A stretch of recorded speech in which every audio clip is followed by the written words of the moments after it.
Good evening, listener, and welcome to Mr. Spike's Bedtime Stories.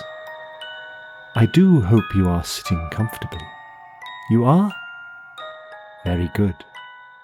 Then I shall begin tonight's tale.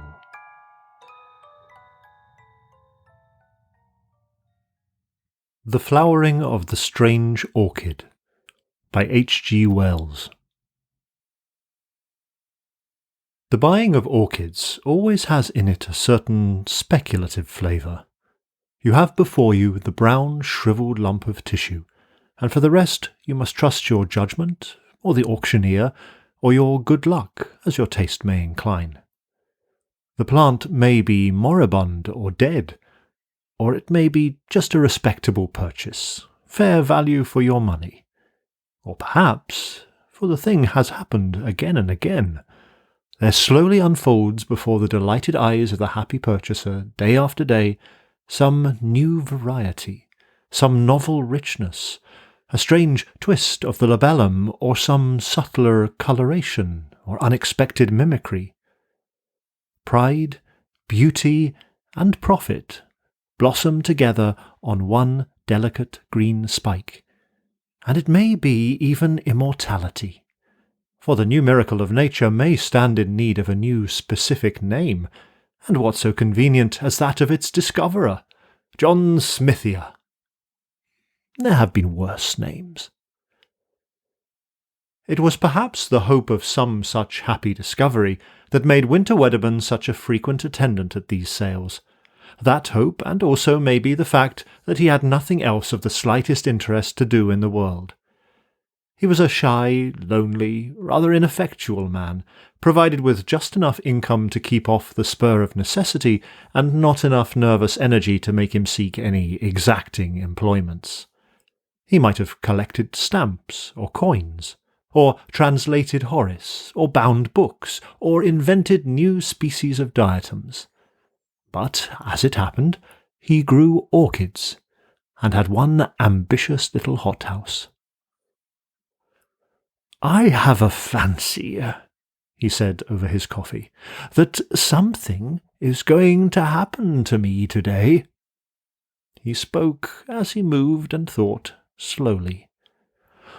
"Oh, don't say that," said his housekeeper, who was also his remote cousin, for something happening was a euphemism that meant only one thing to her.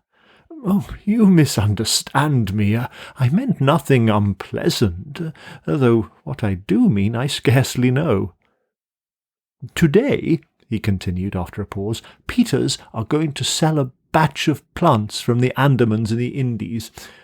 I shall go up and see what they have. It may be I shall buy something good unawares. That may be it." He passed his cup for his second cupful of coffee. "Are these the things collected by that poor young fellow you told me of the other day?" asked his cousin as she filled his cup. "Yes," he said, and became meditative over a piece of toast. "Nothing ever does happen to me," he remarked presently, beginning to think aloud. "I wonder why. Things enough happen to other people. There is Harvey. Only the other week, on Monday he picked up sixpence, on Wednesday his chicks all had the staggers, on Friday his cousin came home from Australia, and on Saturday he broke his ankle. What a whirl of excitement, compared to me." "I think I would rather be without so much excitement," said his housekeeper. "It can't be good for you." "I suppose it's troublesome. Still, you see, nothing ever happens to me. When I was a little boy I never had accidents. I never fell in love as I grew up, never married. I wonder how it feels to have something happen to you, something really remarkable. That orchid collector was only 36, 20 years younger than myself when he died. And he had been married twice and divorced once. He had had malarial fever 4 times, and once he broke his thigh. He killed a Malay once, and once he was wounded by a poisoned dart. And in the end he was killed by jungle leeches. It must have all been very troublesome, but then it must have been very interesting, you know. except perhaps the leeches." "I am sure it was not good for him," said the lady with conviction. "Perhaps not." And then Wedderburn looked at his watch. 23 minutes to 8. I'm going up by the 11:45 train, so that there is plenty of time. I think I shall wear my alpaca jacket. It is quite warm enough, and my grey felt hat and brown shoes. I suppose—" He glanced out of the window at the serene sky and sunlit garden, and then nervously at his cousin's face.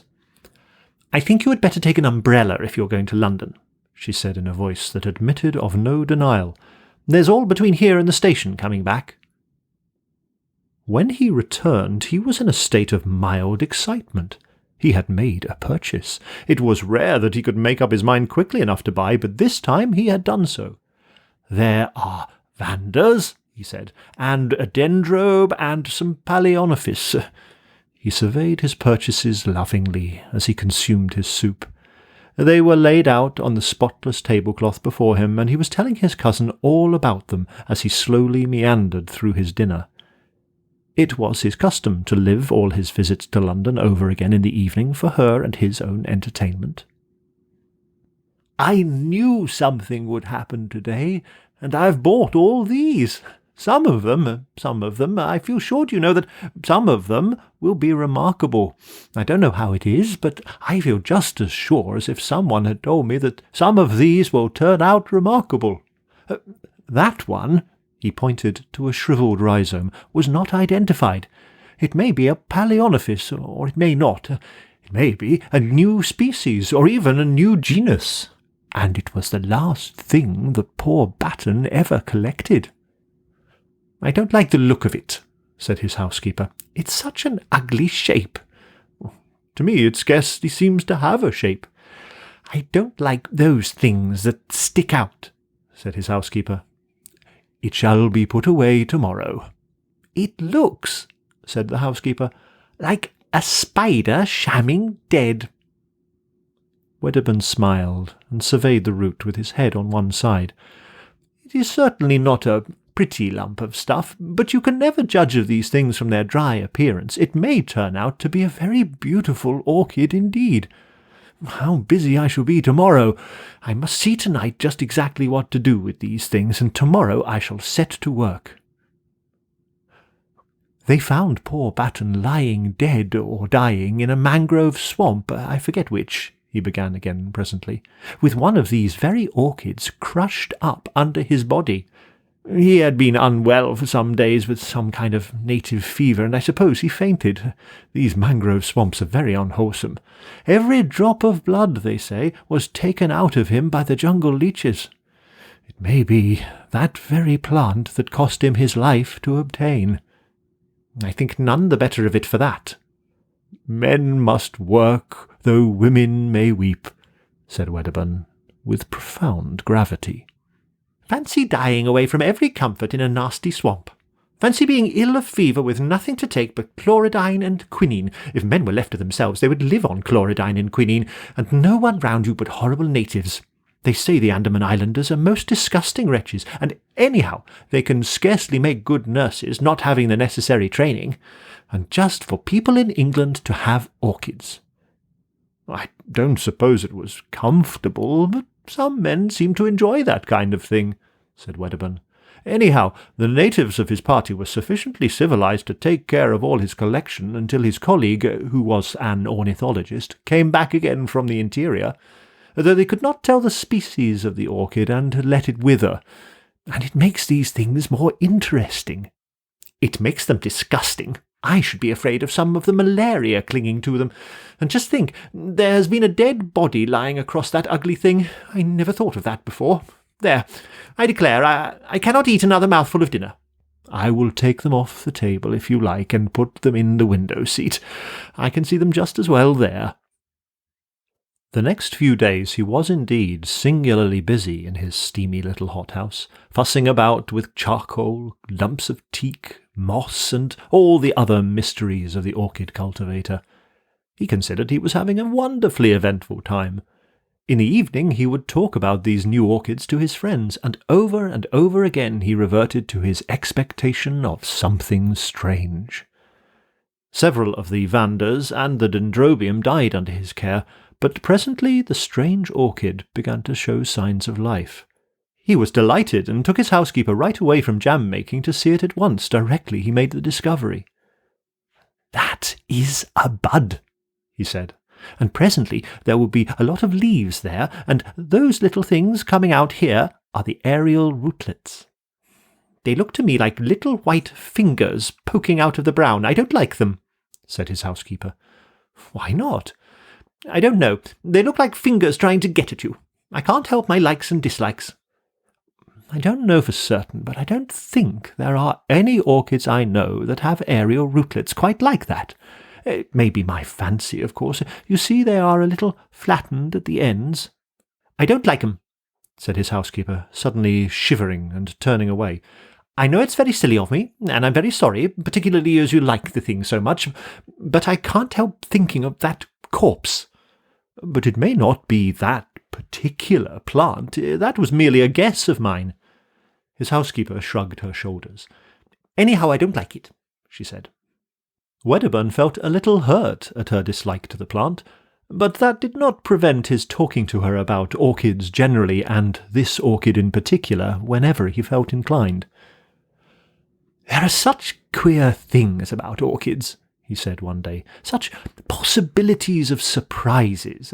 You know, Darwin studied their fertilization and showed that the whole structure of an ordinary orchid flower was contrived in order that moths might carry the pollen from plant to plant. Well, it seems that there are lots of orchids known the flower of which cannot possibly be used for fertilization in that way. Some of the cypripediums, for instance, there are no insects known that can possibly fertilize them, and some of them have never been found with seed. But how do they form new plants? By runners and tubers, that kind of outgrowth. That is easily explained. The puzzle is, what are the flowers for?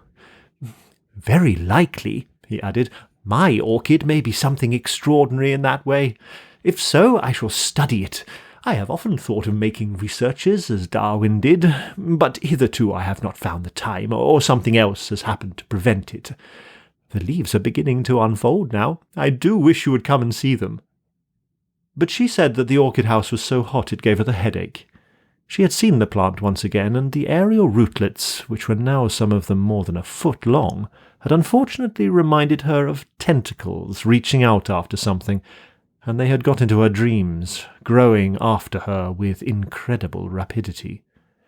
So that she had settled to her entire satisfaction that she would not see that plant again, and Wedderburn had to admire its leaves alone. They were of the ordinary broad form, and a deep glossy green, with splashes and dots of deep red towards the base. He knew of no other leaves quite like them. The plant was placed on a low bench near the thermometer, and close by was a simple arrangement by which a tap dripped on the hot water pipes and kept the air steamy. And he spent his afternoons now with some regularity meditating on the approaching flowering of this strange plant. And at last the great thing happened. Directly he entered the little glass house he knew that the spike had burst out, although his great Palaeonophis lowii hid the corner where his new darling stood. There was a new odour in the air, a rich, intensely sweet scent that overpowered every other in that crowded, steaming little greenhouse. Directly he noticed this, he hurried down to the strange orchid, and behold, the trailing green spikes bore now 3 great splashes of blossom, from which this overpowering sweetness proceeded. He stopped before them in an ecstasy of admiration. The flowers were white, with streaks of golden orange upon the petals. The heavy labellum was coiled into an intricate projection, and a wonderful bluish purple mingled there with the gold. He could see at once that the genus was altogether a new one. And the insufferable scent, how hot the place was! The blossoms swam before his eyes. He would see if the temperature was right. He made a step towards the thermometer. Suddenly Everything appeared unsteady. The bricks on the floor were dancing up and down. Then the white blossoms, the green leaves behind them, the whole greenhouse seemed to sweep sideways and then in a curve upward. At 4:30 his cousin made the tea according to their invariable custom, but Wedderburn did not come in for his tea. "He's worshipping that horrid orchid," she told herself, and waited 10 minutes. "His watch must have stopped. I will go and call him." She went straight to the hothouse, and opening the door called his name. There was no reply. She noticed that the air was very close and loaded with an intense perfume. Then she saw something lying on the bricks between the hot water pipes. For a minute, perhaps, she stood motionless. He was lying, face upward, at the foot of the strange orchid. The tentacle-like aerial rootlets no longer swayed freely in the air, but were crowded together, a tangle of grey ropes, and stretched tight with their ends closely applied to his chin and neck and hands. She did not understand. Then she saw from under one of the exultant tentacles upon his cheek there trickled a little thread of blood. With an inarticulate cry she ran towards him and tried to pull him away from the leech-like suckers. She snapped 2 of the tentacles, and their sap dripped red. Then the overpowering scent of the blossom began to make her head reel. How they clung to him! She tore at the tough ropes, and he and the white inflorescence swam about her. She felt she was fainting, knew she must not. She left him and hastily opened the nearest door, and after she had panted for a moment in the fresh air, she had a brilliant inspiration. She caught up a flower-pot and smashed in the windows at the end of the greenhouse. Then she re-entered. She tugged now with renewed strength at Wedderburn's motionless body, and brought the strange orchid crashing to the floor. It still clung with the grimmest tenacity to its victim. In a frenzy she lugged it and him into the open air. Then she thought of tearing through the sucker rootlets one by one, and in another minute she had released him and was dragging him away from the horror. He was white and bleeding from a dozen circular patches. The odd job man was coming up the garden, amazed at the smashing of glass, and saw her emerge, hauling the inanimate body with red-stained hands. For a moment he thought impossible things. "Bring some water!" she cried, and her voice dispelled his fancies.